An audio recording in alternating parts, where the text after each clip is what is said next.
ഡൽഹി നിയമസഭാ തെരഞ്ഞെടുപ്പിലെ വിജയത്തിൽ ആഹ്ലാദവുമായി ബി.ജെ.പി. കായംകുളം മണ്ഡലം കമ്മിറ്റി മണ്ഡലം പ്രസിഡന്റ് ആർ വിനോദിന്റെ നേതൃത്വത്തിൽ നടന്ന ആഹ്ലാദ പ്രകടനം മുൻ മണ്ഡലം പ്രസിഡന്റ് കൃഷ്ണകുമാർ രാംദാസ്, മണ്ഡലം ഭാരവാഹികളായ ആർ രാജേഷ്, എസ് ദേവരാജൻ, സുനിത രാജ്, കൊച്ചുമുറി രമേശ്, ബിജു ആമ്പക്കാട്, ബിപിൻ രാജ്, പ്രദീപ് കണ്ടല്ലൂർ, സുരേഷ് ആക്കനാട് തുടങ്ങിയവർ നേതൃത്വം കൊടുത്തു.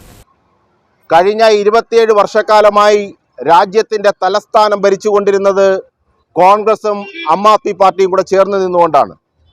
ചൂലാണ് ആം ആദ്മി പാർട്ടിയുടെ ചിഹ്നം. രാജ്യത്തെ അഴിമതി തുടച്ചു നീക്കുമെന്ന് പറഞ്ഞുകൊണ്ട് അധികാരത്തിൽ വന്ന ആം ആദ്മി പാർട്ടി, ആ ആം ആദ്മി പാർട്ടി 5 വർഷം കഴിഞ്ഞപ്പോൾ രാജ്യം കണ്ട ഏറ്റവും വലിയ അഴിമതി നടത്തുന്ന സംസ്ഥാന ഭരണകൂടമായി കേജ്രിവാളിന്റെ ഭരണകൂടം തലസ്ഥാന നഗരിയിലേക്ക് മാറ്റപ്പെട്ടു. ഇതിനെക്കുറിച്ച് പറയാനുള്ളത്, കഴിഞ്ഞ 10 വർഷക്കാലം കോൺഗ്രസ് ഭരിക്കുകയും 15 വർഷക്കാലം ആദ്മി പാർട്ടി ഭരിക്കുകയും ചെയ്ത സ്ഥലത്ത് കോൺഗ്രസിനെ വട്ടപൂജ്യമാക്കുവാനും ദേശീയ കൺവീനറായ ആം ആദ്മി പാർട്ടിയുടെ 15 വർഷത്തെ മുഖ്യമന്ത്രിയായ അരവിന്ദ് കെജ്രിവാളിനെ പുറത്താക്കുവാനും സാധിച്ചത് ബി.ജെ.പിയുടെയും മോദി സർക്കാരിൻ്റെയും ഒരു ഭരണ നേട്ടമാണ്. അതിൻ്റെ ആഹ്ലാദ പ്രകടനത്തിനാണ് ബി.ജെ.പി. കായംകുളം മണ്ഡലം കമ്മിറ്റിയുടെ ആഭിമുഖ്യത്തിൽ ഇങ്ങനൊരു പരിപാടി സംഘടിപ്പിച്ചിരിക്കുന്നത്.